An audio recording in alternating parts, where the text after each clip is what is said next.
नमस्कार दोस्तों, स्वागत आपका एक और नई वीडियो में।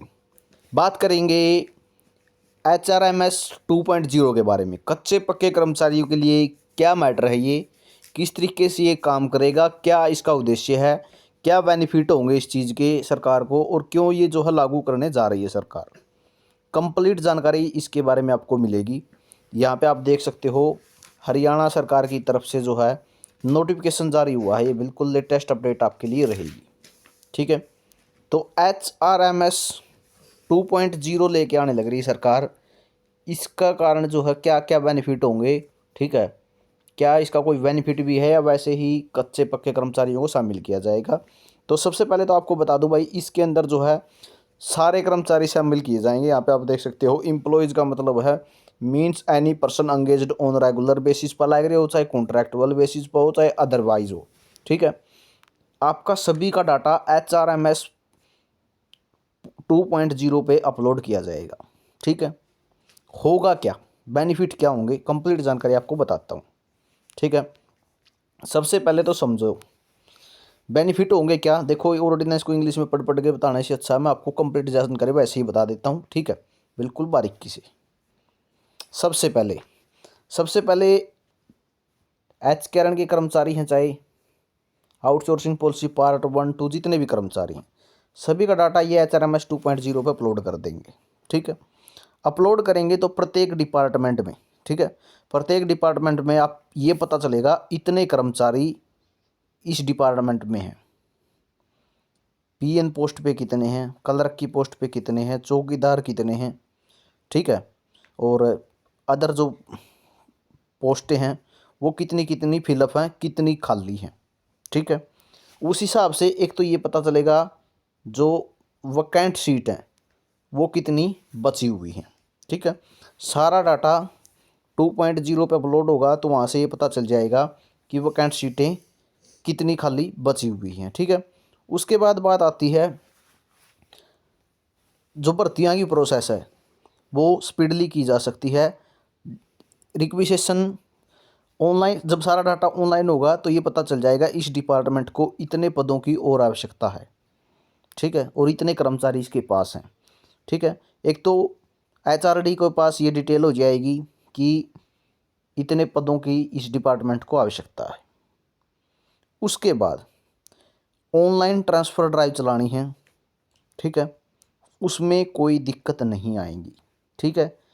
स्टेशन, किस स्टेशन से किस स्टेशन पे भेजने हैं इनमें कोई दिक्कत नहीं आएगी। आपको अगर अच्छे से पता हो तो ट्रांसफ़र ड्राइव जब भी चलती है, ठीक है, कोई सी पोस्ट की हो, चाहे PN की हो, जिलेदार की हो, क्लर्क की हो, ठीक है, जिनकी भी चलती है, तो सबसे पहले HRMS पूरा करने के लिए आदेश दिए जाते हैं कि HRMS कंप्लीट किया जाए, HRMS कंप्लीट किया जाए, ठीक है।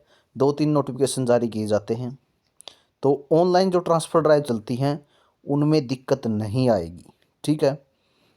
और बात करें, भर्तियों की प्रोसेस आराम से हो जाएगी, साथ में जो है ट्रांसफ़र ड्राइव में कोई दिक्कत नहीं आएगी, सरकार के पास सभी का डाटा होगा, ठीक है। और जो कच्चे कर्मचारी हैं, ठीक है, उनको भी पब्लिक इंटरेस्ट के बेस पे ट्रांसफ़र किया जा सकेगा, ठीक है, उनको भी ऑनलाइन ट्रांसफ़र किया जा सकेगा। मुख्य रूप से आपको बताऊं, अब मान के चलो कोई PN लगा हुआ हिसार के अंदर, ठीक है, और कोई PN लगाया हुआ जींद के अंदर, जींद का PN हिसार में लगा हुआ है और हिसार का जींद में लगा हुआ है। अगर ऑनलाइन ट्रांसफ़र के माध्यम से उनकी ट्रांसफ़र हो जाए, जींद वाला जींद आ जाए, हिसार वाला हिसार चला जाए, ठीक है, ऑनलाइन ट्रांसफ़र में जब ऑनलाइन भरवाएंगे, अगर वो आपस में जब प्रेफरेंस भरवाएंगे कि आप कौन से उसमें जाना चाहते हो, ठीक है, ऑनलाइन ट्रांसफ़र में ऐसे ही होता है, ठीक है, प्रेफरेंस भरवाई जाती है ट्रांसफ़र ड्राइव के दौरान। तो आप कहाँ जाना चाहते हो, अगर ऑनलाइन ट्रांसफ़र में ये बेनिफिट होते हैं तो नुकसान किसको, किसी को नुकसान नहीं है, वही सैलरी उसको देनी है, वही सैलरी उसको देनी है। तो इस तरीके से जो है बेनिफिट हो पाएंगे, ट्रांसफ़र में भी दिक्कत नहीं आएगी और कच्चे पक्के कर्मचारियों के लिए भी ये सुविधाएं जो है हो जाएंगी, ठीक है। भर्तियों की प्रोसेस में भी जो है स्पीड हो जाएगी, ठीक है, और सारा डाटा सरकार के पास होगा, ठीक है, कि इतने कर्मचारी अभी लगे हुए हैं, इतने अभी ज़रूरत है। उसके बाद बात करूं कितने कर्मचारी रिटायर हो चुके हैं, किस डेट को कौन सा कर्मचारी जो है रिटायर हो रहा है। यानी अभी रिटायरमेंट की डेट की बात करूं तो सरकार या तो 30 जून को रिटायर करती है साल में, या 31 दिसंबर को, दो ही डेट फिक्स कर रखी हैं। ठीक है, अभी 31 दिसंबर को भी लगभग 3700 के लगभग कर्मचारी रिटायर हुए थे हरियाणा सरकार के। तो उस HRMS के माध्यम से ये भी पता लगेगा कि कितने कर्मचारी रिटायर हो रहे हैं, कितने कर्मचारी अभी सर्विस में बने रहेंगे। ठीक है, तो ये सारी जो है डिटेल इनको HRMS 2.0 के माध्यम से ही मिलेंगी। तो इसलिए जो है HRMS 2.0 पे जोर दिया जाने लग गया है।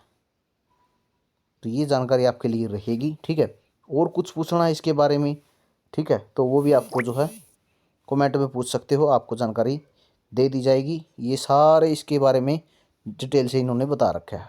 ठीक है, जैसे organisation means all board corporation statutory body public enterprises university. ठीक है, तो ये सभी जो है HRMS 2.0 पे ही अपना डाटा अपलोड करेंगे। सभी डिपार्टमेंटों को आदेश दिए जाएंगे इसके माध्यम से। ठीक है, government of Haryana in human resources department HRD shall be administrative department for custody and the management of HRMS 2।